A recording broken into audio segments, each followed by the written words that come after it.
함께 하나님의 말씀 보겠습니다. 예레미야서 33장 14절에서 26절까지 말씀입니다.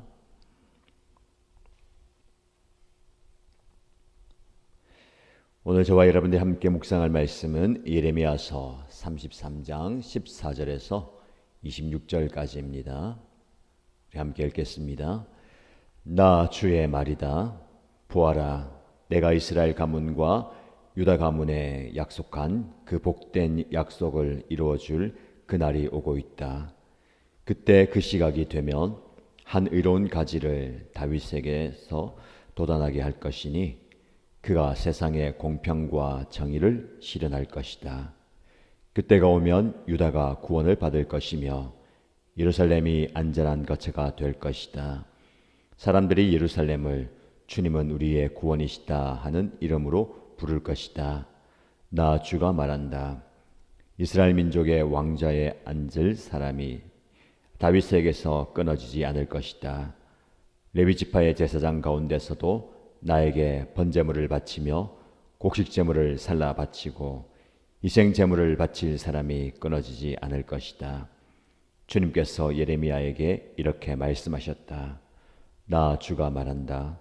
낮에 대한 나의 약정과 밤에 대한 나의 약정을 너희가 깨뜨려서 낮과 밤이 제 시간에 오지 못하게 할 수 있겠느냐?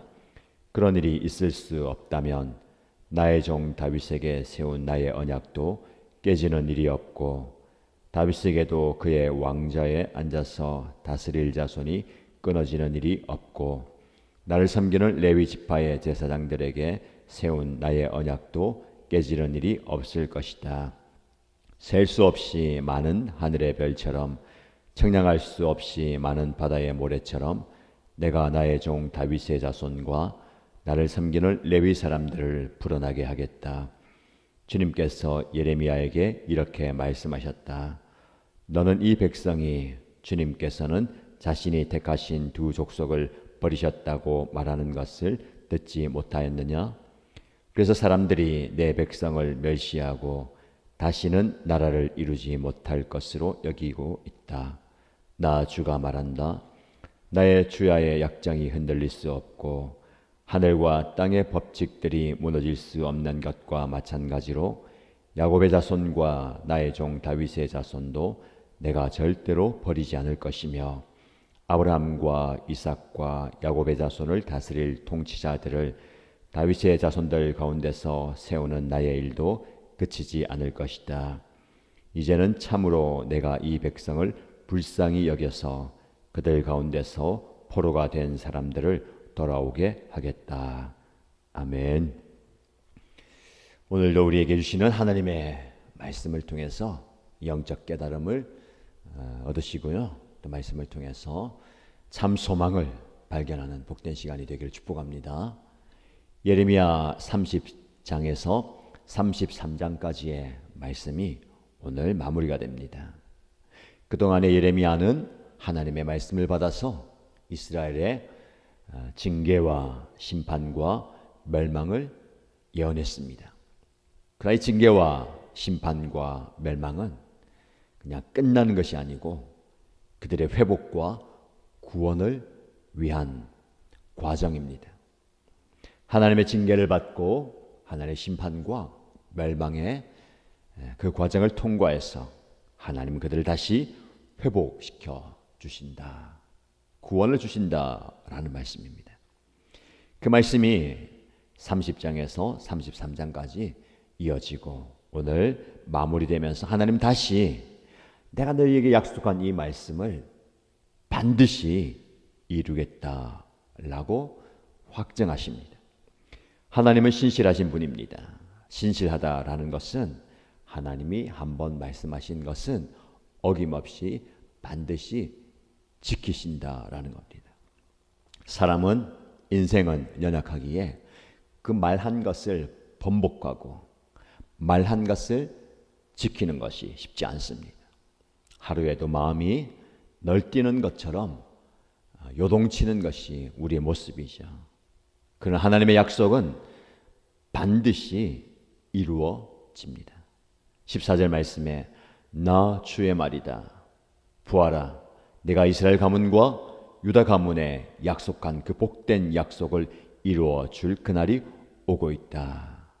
하나님께서 약속하신 그 약속이 반드시 이루어진다. 그 약속을 향해서 시간이 흘러간다는 겁니다. 여러분, 시간이 흐르는 것은 여러 가지 의미가 있는데 하나님이 약속하신 그 때를 향해 가고 있는 겁니다. 지금 우리도 종말의 때를 향해서 가고 있죠. 예수님 오시기 전에는 예수님이 오실 그 날을 향해서 가고 있습니다. 사실 우리도 예수님이 이 땅에 다시 오실 그 날을 향해서 가고 있죠. 방향이고 지향이고 시간 흐름 속에서 그 날은 반드시 옵니다. 보라, 그 날이 오고 있다.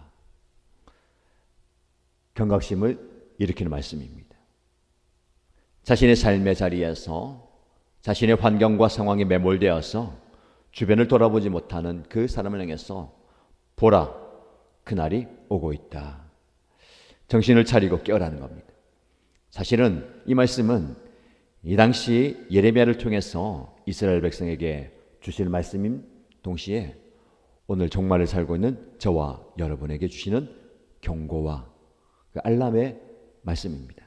우리 자다가 알람 소리에 놀라서 잠을 깨잖아요. 보라, 그날이 오고 있다. 주님이 오시는 그날이 오고 있다라는 겁니다.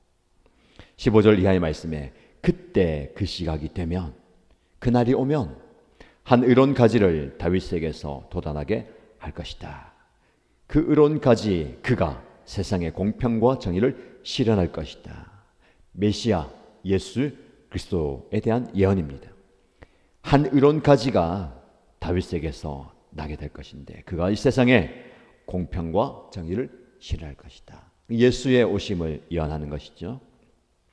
또 그때가 오면 유다가 구원을 받을 것이고 예루살렘이 안전한 거처가 될 것이다. 궁극적인 구원과 안식, 회복을 얘기하는 겁니다. 여러분, 여러분의 삶의 자리에서 궁극적인 회복과 구원은 예수 그리스도이심을 믿으시기 바랍니다. 주님이 우리에게 참된 안식과 쉼과 회복, 구원이 되십니다. 우리는 이 사실을 붙들고 있어요. 신앙생활에 우리의 믿음의 핵심이 이겁니다. 예수 그리스도가 구원이시다. 예수 그리스도가 참 소망이시다. 여기 말씀 보세요. 사람들이 예루살렘을 주님은 우리의 구원이시다 하는 이름으로 부를 것이다. 하나님이, 예수님이 우리의 구원이시다. 구원이 무엇입니까? 자리의 이동이에요. 신분의 변화이고, 우리가 전에는 이 예루살렘이 나를 지켜줄 것이고 나를 보호해 줄 것이다 라고 생각했습니다. 그러나 그를 믿었던 그 성전도, 예루살렘도 완전히 무너집니다. 우리가 믿어왔던 그 어떤 무엇, 내가 신뢰해왔고 내 삶을 지탱해 왔던 그 예루살렘도, 성전도 무너지게 됩니다. 무너진 그 자리에 우리의 고백이 나오죠. 아, 예수님만이 나의 구원이십니다. 예수님만이 진정한 나의 예루살렘이십니다. 많은 사람이 눈에 보이는 예루살렘을 만들고 있습니다. 눈에 보이는 성전을 짓고 있어요. 그것이 나를 안전하게 지켜줄 것이고 보호해 줄 것이고 나를 구원해 줄 것이다. 여러분, 이 땅에 완전한 것은 없습니다. 예수님만이 우리의 구원의 보증이시고 구원의 주체이십니다. 예수님만이 남아있어야 되는 것이죠. 이스라엘 백성들이 모든 것을 잃어버린 그 상황 가운데 오직 주님만이 우리의 구원자이십니다라는 그 신앙 고백을 하나님이 받기 원하시는 겁니다. 그 고백 위에 교회가 세워지는 것이죠. 우리 교회도 절대로 건물이 아닙니다. 안전한, 화려한, 편안한 시스템, 프로그램, 건물이 우리가 붙들어야 할 거 아니에요. 어떻게 보면 하나님은 당신을 드러내기 위해서, 당신의 살아계심을 드러내기 위해서 그 건물, 시스템, 프로그램을 사라져갈지도 모릅니다. 여러분 무엇을 붙들고 있습니까? 예루살렘 성전, 성전 제사, 그래서 중요한 것이지만 하나님보다 중요할 수 없습니다. 사람은 눈에 보이는 것에 현혹되죠. 사단이 그래서 눈에 보이는 것들 가지고 유혹하고 미혹합니다. 선악과를 보니까 먹음직스럽기도 하고 탐스럽기도 하고 지혜를 줄 만큼 화려해 보이는 겁니다. 눈에 보이는 것에 우리의 시선을, 우리의 마음을, 우리의 영을 빼앗기면 안 됩니다. 지금 여러분 무엇을 구하고 계십니까? 무엇을 의지하고 계십니까? 무엇에 여러분의 시선과 마음을 빼앗기고 있습니까? 눈에 보이지 않는 하나님만 바라보십시오. 왜 이스라엘 백성들이 광야의 여정을 걷게 하십니까? 그는 가나안을 보고 왔잖아요. 가나안을 목전에 두고 광야로 다시 들어간 이유는 하나님만 바라보라는 겁니다. 오늘날 우리 교회가 어떤 영성을 회복해야 되느냐, 저와 여러분들이 어떤 영성을 회복해야 되느냐, 이 광야의 영성이에요. 광야는 힘듭니다. 광야는 아무것도 없습니다. 광야는 메마르고 척박하고 우리를 어렵게 만들지만 그 광야에서 하나님만 바라볼 수 있는 겁니다. 물도 한 방울 없어요. 먹을 게 없습니다. 여러분 광야에서 영성이 깊어지는 거예요. 사실은 가나안 땅은 축복이지만 축복의 땅에 들어가는 순간 광야의 영성이 무너지고 그 화려함에 마음을 빼앗기고 하나님을 등지는 거예요. 여러분들 지금 복을 구하잖아요. 건강의 복, 물질의 복, 성공의 복, 편안함의 복을 구하지만 편안함이 복이 아닙니다. 여러분 신앙생활에서 편안하게 살려고 나오면 안 됩니다. 편안한 게 중요한 게 아니라 광야를 걸어도 주님만 바라보는 그 영성이 필요합니다. 이어지는 말씀 다시 말씀 보시면 하나님은 확실한 약속을 우리에게 말씀하시는데 20절 말씀에 나 주가 말한다. 낮에 대한 나의 약정과 밤에 대한 나의 약정을 내가 깨뜨려서 낮과 밤이 제 시간에 오지 못하게 할 수 있느냐? 무슨 말입니까? 낮과 밤은 하나님이 정하신 그 계획에 따라 움직여요. 나 오늘 좀 잠을 더 자고 싶다고 해서 내가 낮이 좀 천천히 오게, 늦게 오게 할 수 있습니까? 일이 많다고 해서 밤이 좀 더디게 오게 내가 할 수 있어요? 그렇죠. 할 수 없습니다.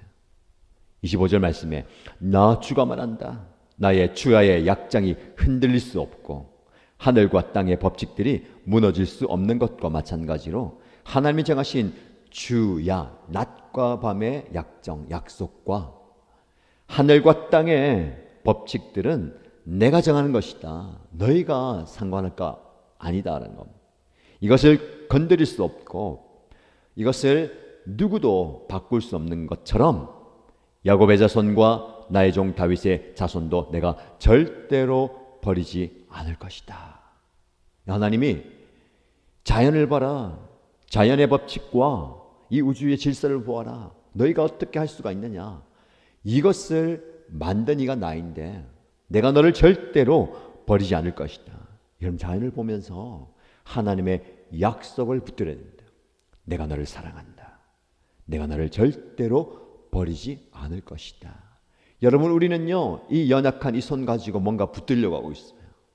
여러분 아무리 내가 힘이 세다고 해도요 내 몸을 끝까지 붙들 수가 없어요. 내 생명줄과 같은 그거 내가 붙들고 있다가 언젠가는 힘이 빠져서 놓칠 수밖에 없습니다. 근데 우리는 이 연약한 이 손을 가지고 무언가를 붙들려고 하고 있어요. 여러분 하나님이 붙들어 주셔야 됩니다. 하나님이 여러분을 꽉 붙들어 주시면 내 힘이 빠져도 상관이 없어요. 내 형편이 어째도 상관이 없습니다. 내가 붙들려고 하지 마시고 하나님께 붙들리시기 바랍니다. 내가 너를 절대로 버리지 않을 것이다. 이 약속의 말씀을 마음에 생기고 말씀을 붙드십시오.